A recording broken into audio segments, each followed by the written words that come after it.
আসসালামু আলাইকুম, কেমন আছে সবাই? কালকে রাত থেকে আমাদের এখানে প্রচুর পরিমাণে বৃষ্টি হচ্ছে। বৃষ্টির কারণে সকালে ঘুম থেকে উঠতে একটু দেরি হয়ে গেল।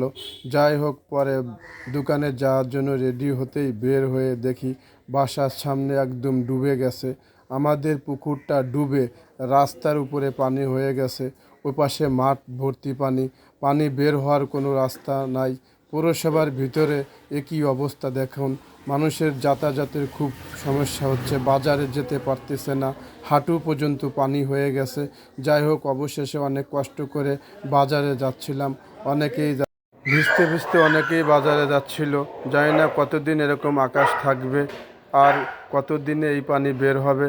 পানিটা বের হওয়ার একটা ব্যবস্থা করলে ভালো হতো, তা না হলে আমাদের সবারই অনেক কষ্ট হবে। দেখেন, মুরব্বী মানুষ যেতে পারছে না। এপাশে এক ভাই, এই যে এক ভাই যাচ্ছিল অনেক কষ্ট করে, আরও ওই পাশে অনেকগুলা মহিলা দাঁড়িয়ে আছে, আসতে পারতেছে না। ধন্যবাদ সবাইকে।